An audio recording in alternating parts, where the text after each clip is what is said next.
Welcome to Paranormal Unwrapped with Krista Raisa and Jack Roth. Krista is a channel teacher and artist. Jack is an investigative journalist, author, and award-winning filmmaker. Our guest today is Maren Mastin, an experiencer, sign language interpreter who has had some incredible life events that we will discuss today, including Mary Magdalene. Welcome to the episode. Very good. Glad to have you here. Thank you for having me today. Hello. It was ironic that we were playing around with the sound and then discussing what it's like to be deaf. And so this theme has emerged this afternoon. However, we all know you from the Seeding J3 Films Part 2. Maren, tell us who you are and what was life like before the veils of the cosmos opened to you and the Ascended Masters started communicating? Like, who are you before all that? I would like to think I was a really normal kid. I was an athlete growing up in school. I grew up in Orange County, California, Fountain Valley, very small town, very, very middle class, very comfortable, childhood. A little bit of weirdness growing up, but you don't think of paranormal as being paranormal if you don't have anything to compare it to as a child. So I feel like I had a normal childhood. Looking back, no, there were some issues. As an experiencer, and that's what I'm kind of talking about. It's like, I've been in the same field for 30 years. I've lived in Orange County most of my life. I've got a beautiful daughter. I have a very normal life, I'd like to think. But in retrospect, so many strange things have happened. I don't know if others would describe it as normal. Right. Well, yeah. Well, and that's you always have that experience. Well, let me ask you this, as a kid, what was that first experience where you were like, yeah, I don't know, this is a little different than it should be? It's clear. It's clear. And it was something that I experienced at 3, and I called it the glowing skis in my closet. And what it was at night, I'm in bed, I'm going to sleep. I have my own room. There's 3 of us, 2 older brothers. I'm the little girl with her own room. And there are what looked to be really tall beams of light. And it was really bright, greenish white. And they're standing right next to each other. And there's a center to it where it streams out really tall beams of light. And I remember at 3 years of age doing the full cartoon theatrics where I'm slapping my cheeks, I'm rubbing my eyes, I'm pinching. I was literally doing these things because it had to be. And then it was like, it didn't go away. And I just went, okay. And I went to sleep. I wasn't scared. And then the next morning, the story, hey, what glowing skis in my closet? And in all honesty, I was young, but I looked at the fact that I had a clock with a digital readout next to me on the bed. And for many, many years, I convinced myself that somehow whatever it was a reflection of the numbers on that clock. That's just how I in my head was like, oh, I wasn't visited. That was just, now in the dark, what they could possibly be reflecting on this one night, I don't know.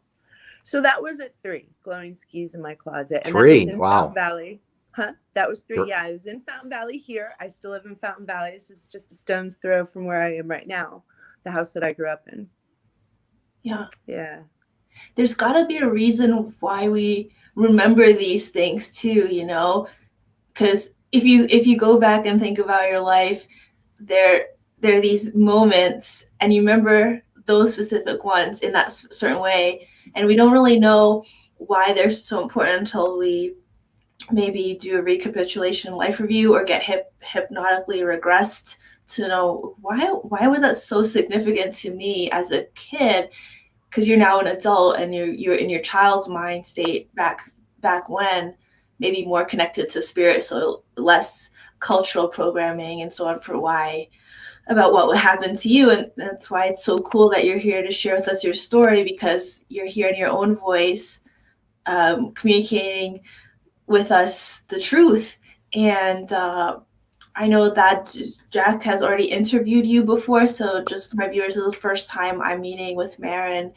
And I'm just so excited because, it's we don't the world is just so super mysterious, and it just gets more and more convoluted. So uh, how did you fit that into your life? Like, did that have a meaning for you later on? Did something become evident as time progressed? It honestly didn't play into my life that I knew of. I had other paranormal like experiences. I had a friend in the neighborhood whose house was haunted, and everybody noticed. She had a Haitian nanny, and her Haitian nanny would do some strange things in the house, and she would talk to me. She would actually talk to me because I could hear the stairs at night, and I guess I said things to this woman that indicated that I also was picking up on something. But as a child, I was just having a conversation. But she showed me how to anoint corners in the room. She showed me to smudge. She showed me a lot. And I'm talking, I was like 6 and 7 years old when this is happening. So I was kind of primed with an idea that, yeah, there's something else going on. My brother was terrified of ghosts in our house. My grandparents passed, and I wasn't really scared, which is a strange thing, but I was not scared of the dark as a kid. I wasn't scared of ghosts as a kid. And I think in retrospect, which didn't happen until I was in my 30s and realized ET contact, dimensional interaction, all this stuff goes together, that I've been experiencing it my whole life, but never do I think I felt I was in danger. Had some gnarly dreams. I'm not saying that there wasn't things that didn't scare the crud out of me. But as a kid, ghosts, those type of things, yeah, whatever. Jack's loving Yeah. it. He's like, tell me the horror stuff. No, that's the amazing thing about Maren. It's like you sit and talk to her, and she tells you these things, and you're like, "What?" And I think it's just your honesty, your sincerity of, "Hey, man, this happened to me. I'm telling you, and this is how I felt, and this is how I dealt with it." And it was met. We love that. I love the sincerity and the honesty. Let me ask you this specifically from an ET standpoint. UFO ET related experiences. When is the first time you realized that you may have had some contact, and get into that a little bit? It was actually in 2009, and this ties in directly with J3 Films, and it was Stan Romanek's book.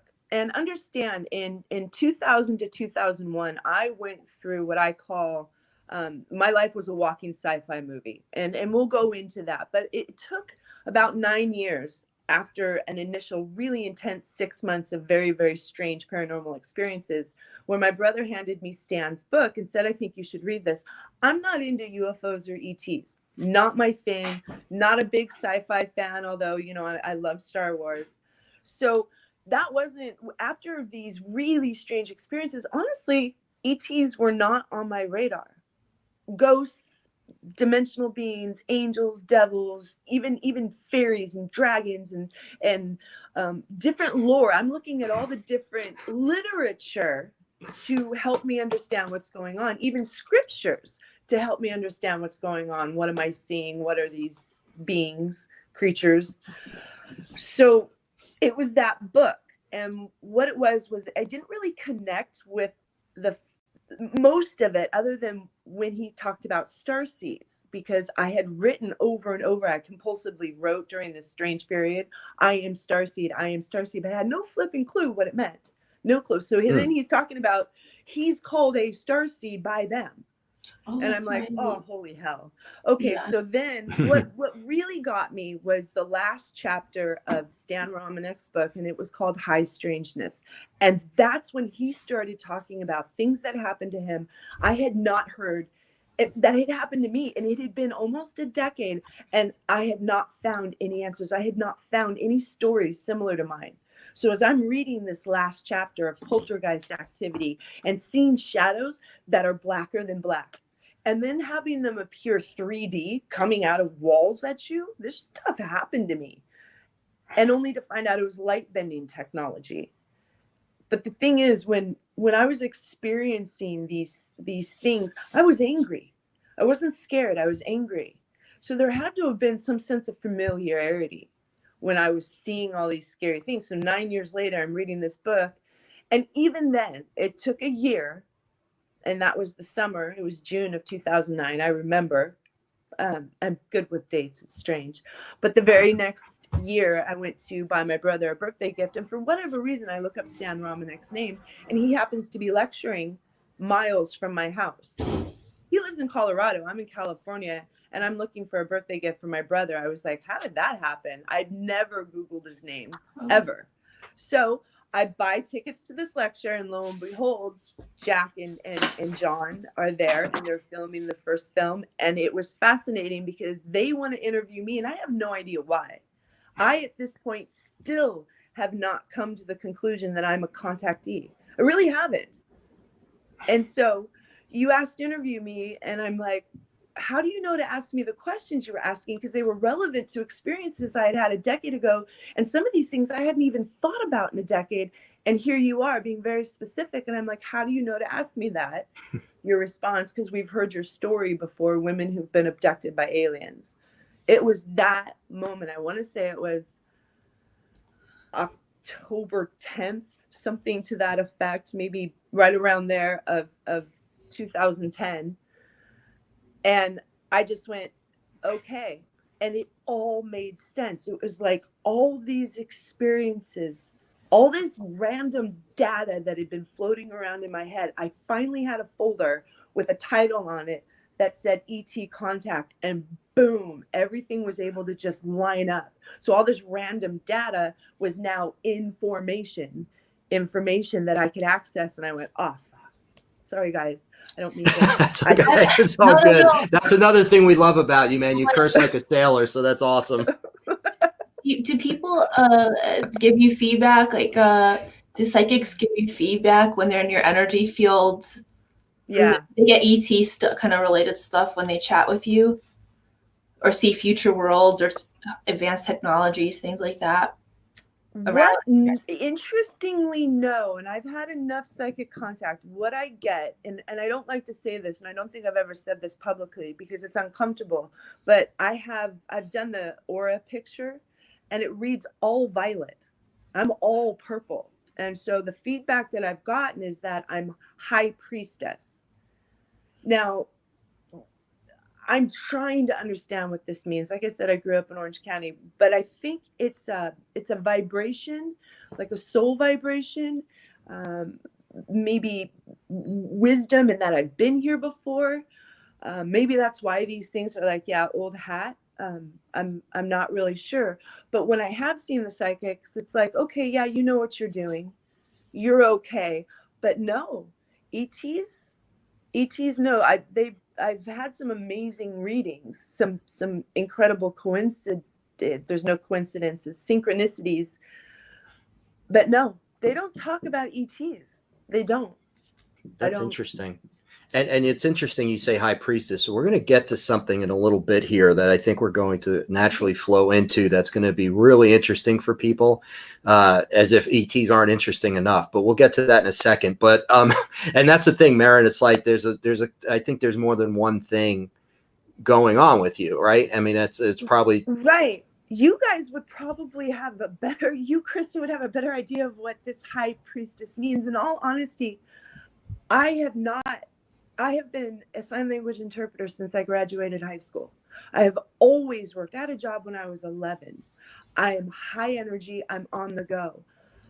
I am an experiencer, and I'm not a researcher. I'm living my life with these things. And when I receive information, I'm very grateful. But in all honesty, I don't really seek it very much. Right. I don't know if that makes sense.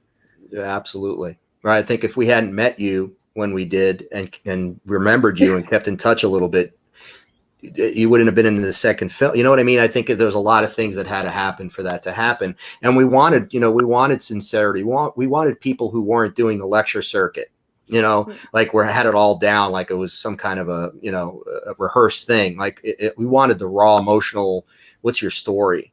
And you provided that because that's who you are, And one of the things I wanted to ask, because you, at some point you got involved with Zero, correct? And you met Yvonne Smith, and then you were regressed.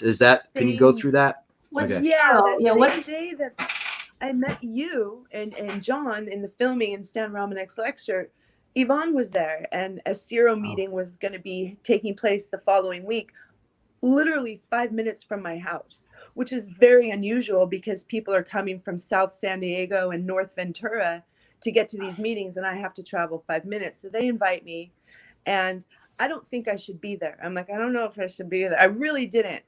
After one meeting, I knew absolutely I needed to be there. When they started telling stories about what had happened to them, and I'm like, oh my God, that happened to me. That happened to me. That happened to me. Plus my drawings, a lot of things fell into place. So yeah, I did a regression. And the story that I told, it was the weirdest experience because I'm listening to myself tell this story that I actually have no recollection. It's very sequential. It makes sense. It's understandable how this would happen. And I'm saying at the very end of it, and this is how I hurt my shoulder. And I had a shoulder injury years back where I literally woke up in the morning in agony, and it was my left shoulder. I played softball my whole life, and at the end of my junior year, I blew out my right shoulder. I know what that feeling is. It's agonizing I just really damaged it. So to wake up and have an injury was very strange. So years later, I'm in hypnotherapy, and I'm telling this story, and at the very end I say, and that's how I injured my shoulder. And it was a story of an ET. I'm on board ship, I'm exhausted, I'm sunken down to my knees, and this really tall white thing with spindly long fingers grabs my left arm from behind to lift me up as he's standing, and I'm pissed. I try to wrench my arm out of his grip, and I end up just wrenching my shoulder out of its socket. Gee. So for 3 weeks, I was in constant agony. I hate doctors. I didn't go to a doctor. I hate them. I said that out loud. I try not Hate is to a strong word. I go to a holistic doctor. I'll do that all day long. But I had this weird thing of it'll just go away. 3 weeks later, it just literally went away. No pain ever since, but I have limited range of motion. That sucks. So that was my first hypnotherapy session, and believe me, coming out of that, oh my God. I needed to recover. I was like, holy heck, did I just say that? And did that just answer a mystery that I had for years, not knowing how I woke up with a severe injury? Right. Yeah. Wow, that's amazing. So, and then from that point, so at that point you realize, okay, there's ET contact.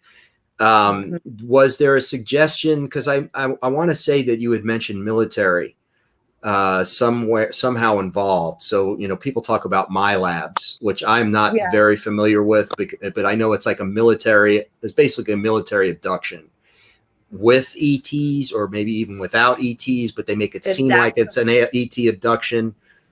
That's one that, I mean, I'm not connected enough to know. My experience, my regression was that I was in a huge cavernous underground base. And I mean, huge to the point where I can't see from one end to the other. It is a large cave. I know I'm underground because I've got rock wall, rock ceiling, but yet I've got offices, literal offices on one side, and a chain link fence on the other side, separating where I am, which is in a small hallway with these offices, and aircraft, like aircraft as far as the eye can see. That's what I'm describing. I didn't say spaceship, I said aircraft. Now, so like military aircraft. That's the whole thing. If I were seeing craft that were extraordinary, difficult to describe, but I remember in the hypnosis thing, it's aircraft. I didn't recollect seeing something that was strange. I'm sure it was high-tech aircraft, but it still looked very earthbound, earth-based. So what continues to happen is I see a group of people walking in formation. It was 5 in a V-like formation, and the woman that was in front was the most stunning thing I'd ever seen, in this skin-tight blue-like suit, and she is just beyond beautiful. And I remember I said under hypnotherapy, I don't know how anybody gets any work done like this, because she was just unbelievably stunning. It didn't fit. Next thing I know, and this is part of the regression, is I'm standing in front of an officer, a military officer. He's got camo on, literally camo hat.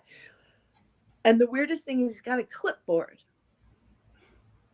A clipboard. This is so not part of the whole network of what's going on here. And I have no clothes on. I'm standing at attention. And I felt, what I said is that I was transported straight up like in a tube, is the description. Now, the really interesting thing about it, and this is what ties into, oh my God, this has happened to me before, is that as a child, I would on occasion get up and think I could fly. And I would do the same thing. I would do step, stand straight up, arms at my side, look up. It was always the same stance. I did it as a little girl. I'd walk out to the hallway in the morning and think I could fly. I even did it in this house that I live in now. This happened when I had the dream the last time and realized, oh my gosh, that's what I've been trying to recreate. Was whatever this machine, this transport-like machine is, there's a certain protocol involved in it, and I've been through it before. This was the military experience, and it seemed very earth-based. It didn't look too high-tech. I mean, the dude had a clipboard. Right. Sorry. Right. Exactly. Except the woman, though. That's a clipboard. That was, yeah, okay. So there you have this thing that is not, she wasn't, and I'm not going to say she wasn't human. I don't want to go so far as to say she wasn't human, but in all honesty, she was the most stunning human I'd ever seen. And I've seen Rob Lowe in life, in person, and he is absolutely beautiful too, like perfect skin, but he looks human. This woman didn't. Wow. So what is the, I try to look up CERO, CERO. What does that stand for? Close Encounters Resource Organization. And it was started by Yvonne Smith. It was 25 years ago when I joined. So we're at 35 years right now. And it was based on the fact that she met some people that had experiences, and she realized what was going on. She doesn't go into depth about her own personal story, but there has to be a connection there. So what she did is she started a support group in her home and just said, for people that are having these issues, because she would, I guess, do therapy sessions with them, but then realized once they left their office, they had nobody to talk to. And I know how that feels. It's very isolating. So she started these support groups in her home 35 years ago, and it's grown and grown and continued for 35 years. And I can't tell you what, just to know, to go to this group, and it was weird, believe me. I'm sitting in a Denny's with a bunch of people that think they've been abducted by aliens, and I'm like, oh my God, I can't believe I'm here, seriously. Yeah. And then they start telling these stories about getting woken up every time at the same time every night, and I'm like, that happened to you too? Oh yeah.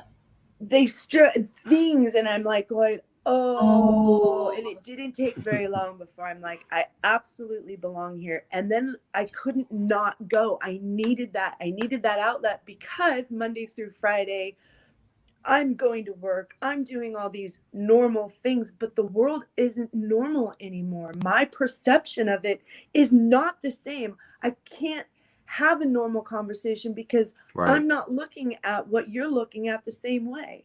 And it became very isolating. And then you have to act, because stuff comes out of your mouth and people look at you, a glance, and you're like, oh, that probably sounded really crazy. Right. And when after the experience is like, if all of this is real, right? If people are truly having experiences with extraterrestrials, I cannot imagine that that happens and then you're not affected by it. You know? Like you travel to Russia or Antarctica or wherever, you're affected by your experience. You're changed. Yes. Right. Yes. Yeah. I think I'm more open-minded. I think I'm more compassionate. I really do. I think that sense of oneness and connectedness is a lot easier to comprehend and bring into your life when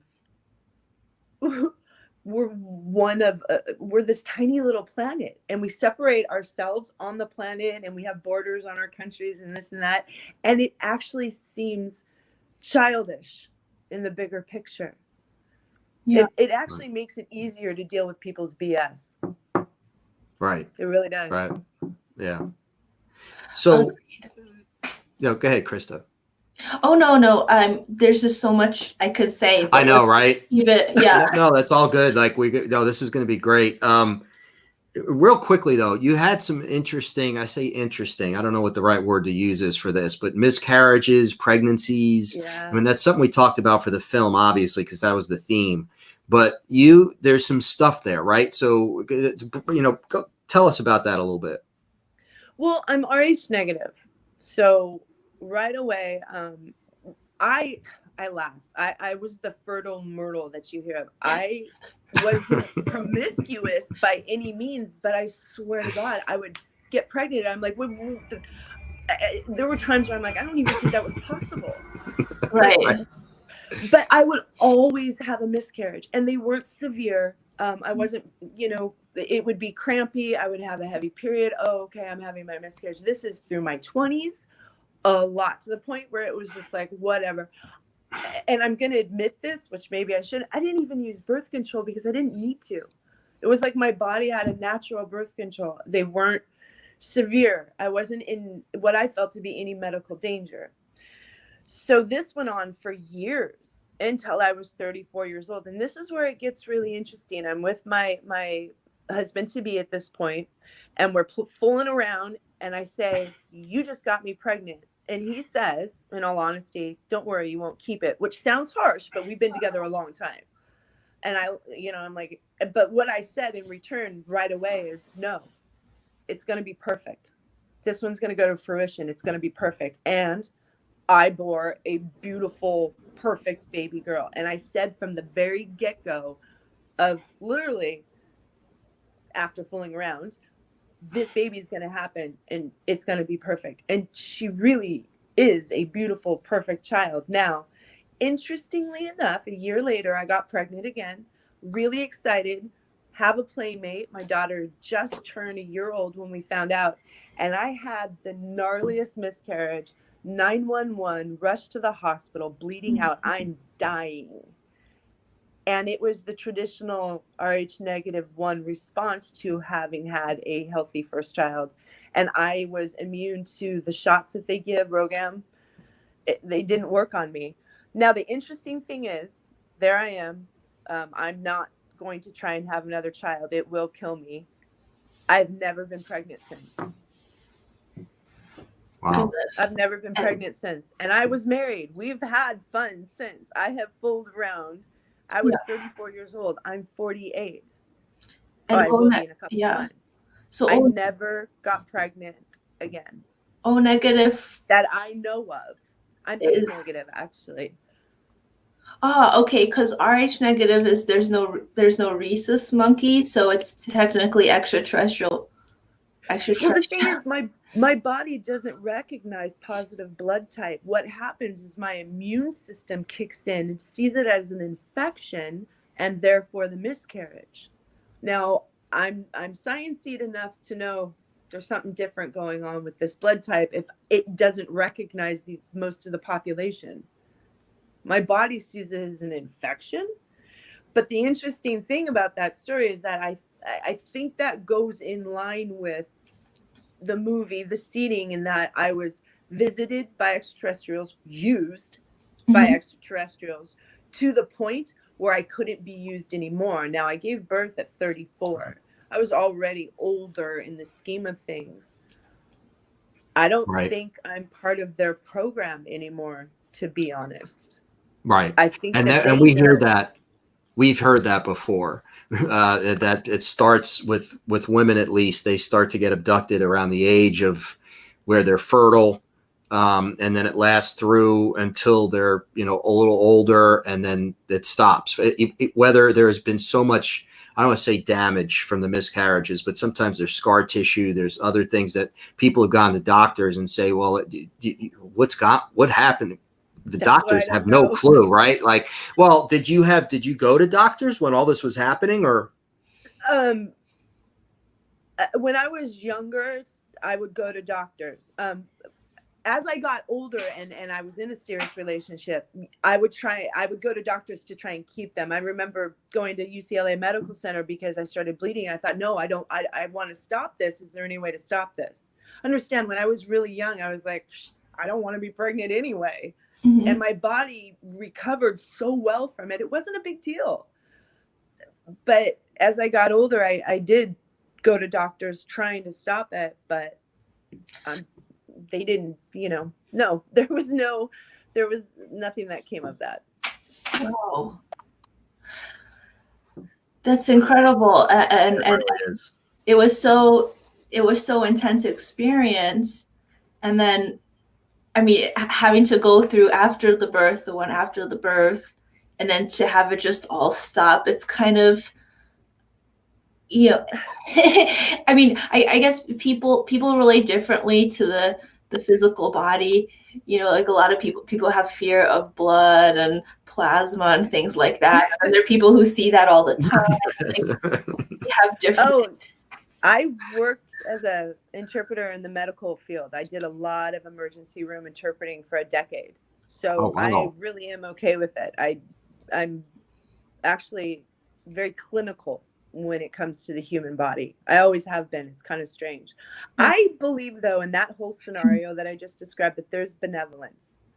I think that somehow there had to have been an agreement, because I knew when I got pregnant that time that I was going to actually give birth to a beautiful, healthy child. I knew it in that moment. So and then to try a second time to experience what most Rh negatives experience, but then to never be put in that position again where it could have threatened my life. I see that as benevolent. I see that as an agreement that we did whatever it is we agreed to do genetically, and I'm not quite sure what that is, up Right. until the point where, okay, I'm done. My contract's over. And I have a beautiful, wonderful, really cool kid because of it. And thank you so much for telling this in all honesty, because some of the more recent Mary Magdalene channelings, like through Chom Kenyon, for instance, are when he channeled Mary Magdalene, he said she just came through so strongly he couldn't resist. He just couldn't resist not channeling her, and she's been bringing back in her messages a lot of this sacred sexuality from ancient Egypt. And like what? The Heroskymos. Sorry, who? The Heroskymos. That's the name of the sacred sexual, I don't know, act, I guess, the marriage act. And also Sheila Peterson Lowerty, anyway, she channels Theo, same downloads, but more about the future. How did that? Have you contrasted the knowledge that's come through your work field? And because purple, light purple is supposed to mean spirit, and more of a violet is more of a psychic. So I can only imagine. I mean, you have this white halo around your head right now. So sometimes I have little horns, though. Nice. I put my pitchfork away a long time ago. It's in the closet. I do like to have fun. I really do. I go to a lot of concerts. I like music, and sometimes they can be kind of hardcore concerts, but I I'm gone. Like when I'm in the middle of a concert, music, a show, I'm gone. So I'm able to yeah, it's a catharsis. And Mary Magdalene is huge in her presence, I guess I should say, in the last couple of decades, which is a strange thing to say. But when I had this sci-fi like living experience that I was going through, I was compulsively writing and drawing. And I was having a lot of visions. I was being shown downloaded, which I didn't even know was an actual word. It's what I called it. And then I believe it was John that asked me, have you received downloads? And I'm like, what the heck? How do you guys, oh, that's what you call them? Holy heck. So a lot of Mary Magdalene downloads, and yeah, visions of the future. 9/11. A lot of us saw 9/11. In fact, on the morning of 9/11, my dad said to me, well, Maren, we're all okay. You know, you can, how did he say it? You can move on or get over this. I'm trying to remember exact words. My dad's since passed. He was my best friend, but I was terrified for a year because I knew something was coming, but I didn't know what. And I went to an A&E for Truth. It's the Architects and Engineers for Truth on the whole 9/11 conspiracy theory out there. And when I mentioned to Mr. Gage, Richard Gage is his name, I said I had dreams of that or visions of that. And he turned around to somebody and he says, oh, and I don't know the woman's name, she's one of those angels. She saw it too. So apparently I'm not the only one that saw 9/11 coming. Why we were shown that, I don't know. So I'm being shown 9/11, which is the future. And at the same time, I'm definitely having this Jesus Mary experience where well, let's explain. Yeah, because that's interesting for people. Like, and everyone has their own relationship with, obviously, whether it's Jesus, Mary Magdalene, Mother Mary, all that. All right, we're gonna. I say we're gonna go biblical now, but we're really not. I think it's more of a non-biblical kind of version of this. And when we first started talking about Mary Magdalene, which was, I think, on the day we met. Right? If I'm not mistaken. It was actually, no, and I can tell you exactly when we first started talking about it because maybe I have to refresh your memory. I was on the phone with you and John, and it was, the woman from the movie. Oh my gosh, how can I be forgetting her name? Geraldine? No. I want to say Sylvia, but it's not. She's the one that got pregnant, and she's never had a male partner. Oh, yeah. Oh my gosh. Yes, Sierra. Sierra, thank you. She and you and I and John were on a phone conversation where she asked me what was my anchor, and I didn't grow up with religion. I was not raised in a religious household, so. I wasn't raised even really in a spiritual household. So I didn't have one necessarily, but she asked me this, and this is 10 years after I have already had all these Mary Magdalene experiences. And I remember being on the phone with you guys and I cringing and I think in my head, oh my God, they're going to think I'm crazy. And I say out loud for the first time, I think I was downloaded with the memories of Mary Magdalene. And Jack, you and John went silent. You didn't say anything. And what I didn't know is you had just returned from a weekend in Phoenix with Lavendar, where she had said, I received all these Mary Magdalene memories. I wrote them down, but I was told to put them in a safe deposit box for 30 years and not talk about them. And now it's time. And you or John were witness to that. And that's why you couldn't talk to me until Monday night, because you were gone for this Phoenix meeting that you had.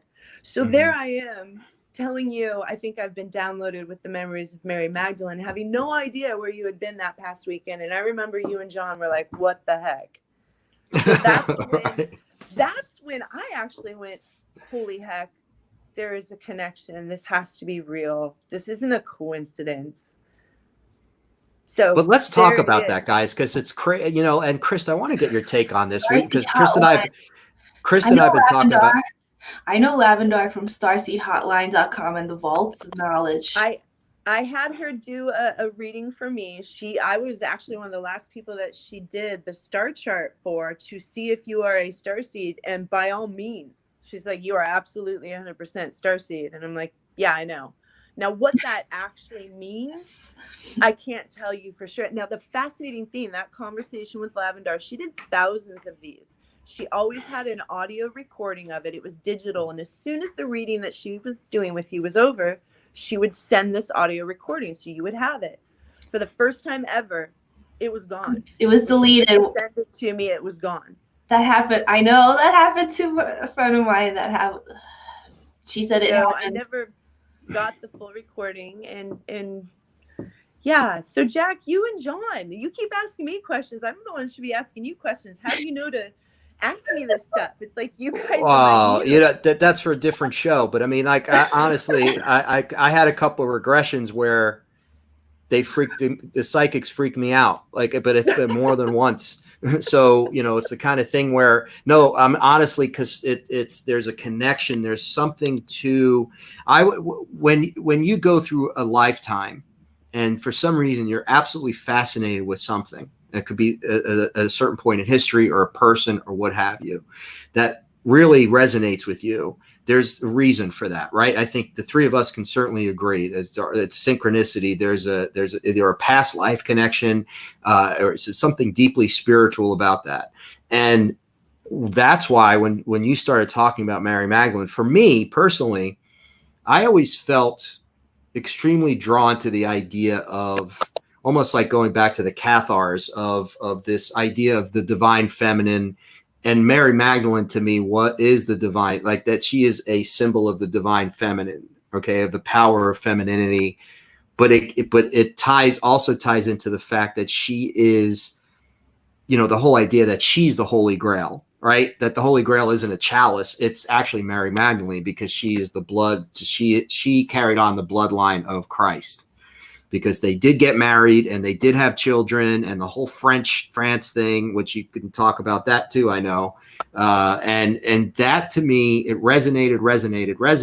And when you talk to certain people about it, like, well, you know what, this happened to me. And like, I went to three, like literally for me, it was going to different readings years apart, different psychics, different states, and them telling me the exact same thing about me. That put me back in that time period. So there was a connection there, but and I felt it. That's the thing that freaks you out, is because you know it. They tell you that, and you're like, oh my God, they're really almost confirming what I already know. But you're never going to tell anyone that at a dinner party. I'm not going to sit there with my family at Thanksgiving. I'm like, I walked with Christ. They would like, that would be the last time they ever talk to me. Like, I mean, I can't talk to people about this. But Krista can't even. No, but I'm being serious. It's true to be able to say, okay, I actually went to a psychiatrist.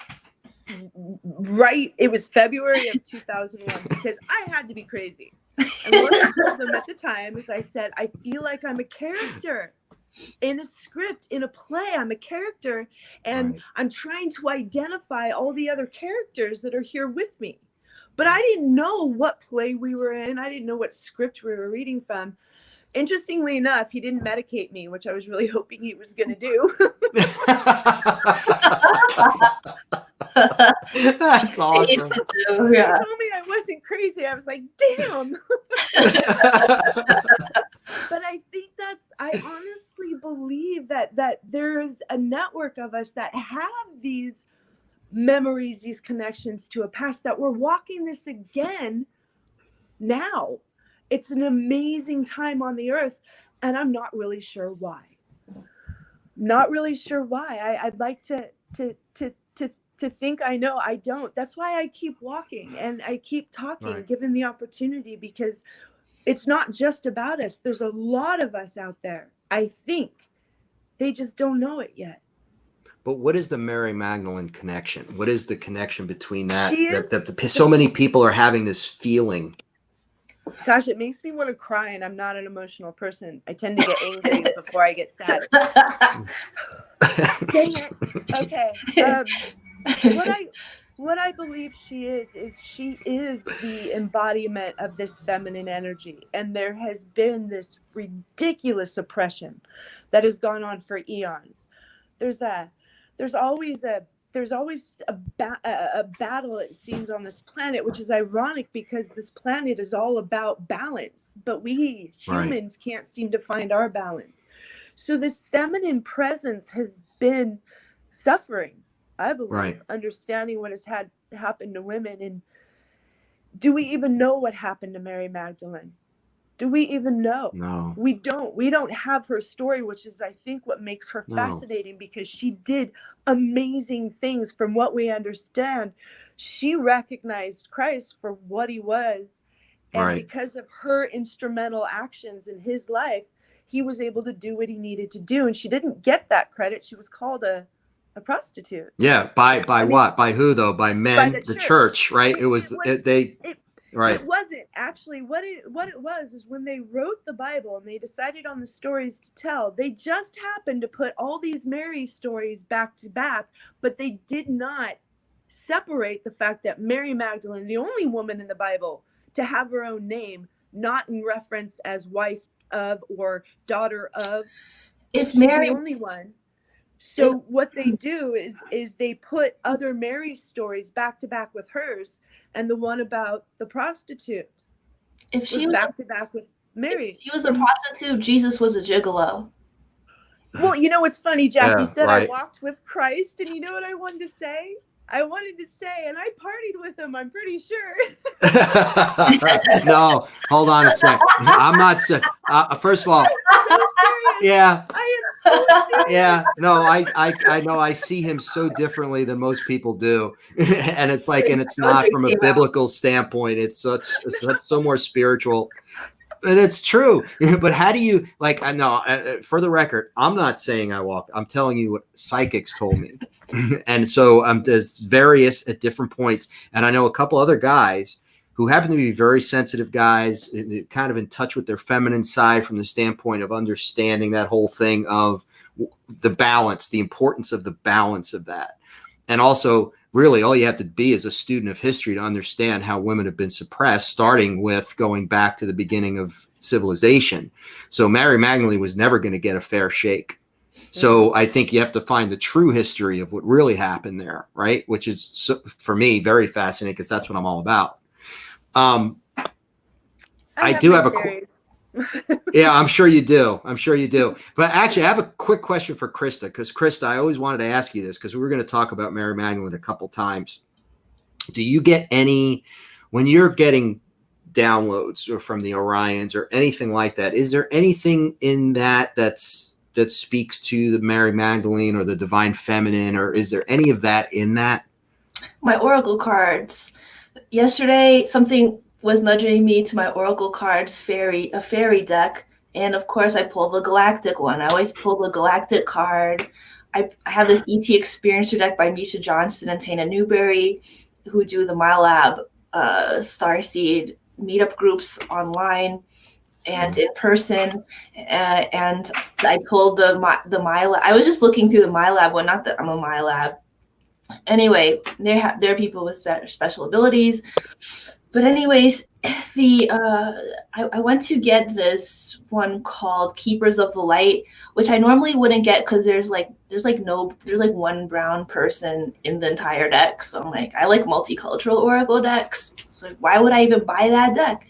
But I kept pulling the Mary Magdalene card around the time I was reading the Mary Magdalene book, because my Instagram girlfriends kept saying, read this Mary Magdalene book. So I'm like, okay, all of you are reading that. So, I don't know why. To be honest. That's interesting. Okay. But do you feel a connection? Is there a draw? Is there an energy? I lost audio. Give me just a second. Okay. All right. Trying to figure out why I lost my audio. No problem. Well, while Maren's doing that, I'll continue. Krista. Interesting. I cannot hear you. Somehow it got muted. So I'm going. And now we can't hear that her. muted my mic, but I still can't hear you guys. Well, we can type And in you the can chat. see me and hear me. Yeah. Yeah, well, we can see you and hear you. But you can't, so you can't. Okay. We'll just type So, to her. We can type to her. Nope. okay. That is fascinating, guys. I'm so sorry. Give me just a second. My phone Okay. rang. So when the call came through, it kicked me off. And Okay. now I can see you, but I cannot hear you. Okay. So I will respond to the questions that you guys send to me this way. And can you still see me right now, even though I'm on the chat? Yes, we can definitely see you. So, okay. So let's, you can't hear us, right? So we'll type in a couple questions. And I think, well, one question that I definitely wanted to ask, and I'm going to speak it aloud as I type it in, is, do you believe you have hybrid children Go for it, out Jack. there somewhere? Yeah, I had the same question for her. Do I believe that I have hybrid children out there? I have never had the emotional reaction to the thought that I had hybrid children out there that I saw Melinda and some of the other women interviewed and people in support groups. It is only logical. It seems logical that I would, but I don't feel it. I don't know if I'm just deliberately numbing myself to it. I really don't know. It would make too much sense. I mean, why the heck were they constantly messing with my reproductive system? I don't know. That's a deep question that I think I'm kind of a wimp to think about it. And we're typing questions to Maren, so she's going to get them, and then the gravity of this question really shouldn't be overlooked. I hope you guys can hear me. This is an incredible civil rights issue, a planetary civil rights issue. If we do have hybrid children out there, and what we understand about a mother's connection, Mother Earth, this feminine energy, then the violation that the people of this planet are experiencing is probably greater than anything we've ever experienced in the past, other than maybe our initial origins. My advice is that I think we need to talk about this, because if this is actually going on, and it's very hard to say for sure what's happening out there, if we're being abducted and hybrid children being made, but if that's happening, then no wonder the feminine power is here, because no mom should have to deal with that. And maybe I don't feel it because it would be too painful.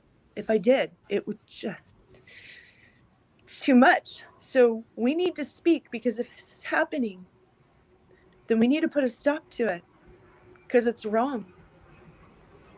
I mean, if they're trying to make children that have no mothers, then obviously whatever's going on is being misunderstood at the most base level of what makes us human. it's well said. I was thinking the same. I was just typing well. Thank you. You said well said. Why can't I hear you guys? This is weird, but I don't mind. This is okay. Telepathy That's a training. powerful stuff. And you're right. I've said this all along. I've been saying this on going on radio shows when people talk to us about the film. It's like, this is wrong, man. People shouldn't be going through this. And people, I know that people if you're talk talking, about. I got the text. Sorry, guys. I don't know if I'm interrupting. I'm so sorry. This is really awkward. But telepathic training, I've had a little bit. Yeah. Yeah, I'm definitely clairvoyant. So much fun. So not really. Okay, so yeah, okay, so I want to ask a question. One of our guests here, Karen Ann, is Okie also doke. asking. It's There, about the. okay, Okay, ask away, um, Jack. okay. If there was an agreement, how can that be bad? And that's a tough one.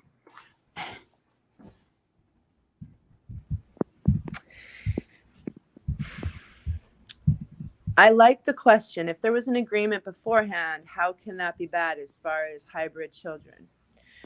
Well, my question is whether or not that agreement was fair. Was everything fully disclosed? Because the society that I am experiencing right now is definitely a screw you society. And as above, so below, microcosm being a reflection of the macrocosm. Maybe the reason I don't feel bad is because I know they're okay. It's possible. But other people aren't really having that experience. They're not feeling like their hybrid children are okay. So my thought is that whatever contract I entered into may not have necessarily been what I understood it to be. Right. Okay. Yeah, that's tough. That's a tough question because people do feel like they had this agreement, but then there's a debate around that. Is it, wait a minute now, is it a good thing? Is it benevolent? Is it malevolent? Some people think it's benevolent. Some people think it's malevolent and I say, well, if you're being abducted against your will, that's a problem to begin with. So let's start there because that's not such a benevolent thing. So, Yeah, it's an. Oh, can you hear us now? That's so funny. I can't. Can't. I Okay. still can't All hear right. you, and I can't figure out why. I will go back and play. Maybe I'm gonna flip my camera. Flip. Nope, still can't hear you. I'm turning video off and turning it back on. Nope, still can't hear you. That is just crazy. Although It's all good. It's I perfect. think Divine timing. I was saying before, I have electrical experience problems all the time. Happy 12/12. That's what time it is here. I have technical experience problems all the time. I was talking about this before the show. I grew up with techie brothers. They had computers in the 80s and they would say, press this button. I'd press this button and it wouldn't do what it was supposed to do. And my frustration over the years with video games and computers just mounted to the point where I wanted to have nothing to do with them. But I and tech don't like each other. So it does not surprise me in the least that right now I can't hear a flipping thing you guys are saying. That's just great. All right, it's all good. It's okay. It's all right. We're gonna type you. We're gonna wrap up here anyway because we're about done with the hour. Krista has one more. Yep. Yeah, right. That's my life question. Let me look. Sorry, guys. Is if you have any advice for experiencers. Advice for experiencers. I'm looking at this. I hope it's good to go now because I can't see you guys. So let me. Okay, there we go. Advice for experiencers. Talk to people about it. Find a group of people that you can talk to. It's a very isolating experience if you think you're the only one. And that's one thing I talked about in the movie. And I'm so thankful, Jack, that was edited into the film was I'm a lonely one, but I'm not the only one. And the fact is I'm not as lonely as I used to be because this is not as limited. This experience is much more prevalent than I think we think it is. Talk to other people and I don't know, try and see the bigger picture. Honestly, when deal with human BS, and I'm sorry, it is, a lot of it is just drama. It's a lot easier to just kind of shrug your shoulders and not be as affected by what's going on around you because you really do take a perspective that on the bigger scheme of things, these small interactions are having less of an effect than maybe the way I perceive them. My perceptions on a quantum level may have more of an effect on a situation than my actions or my words. So I'm not going to say shit. I'm just going to sit there and listen and think about good things or compassionate things, why this person is the way they are, and send love and light energy. That's the advice. I love that. There's a way to give back. And when you feel misunderstood, it's because you are misunderstood, not because you're not understandable. But it's really hard for people to hear our story and not be freaked out. But tell it anyway. Well, guys, That's great stuff. We are now pretty much complete. That's the music.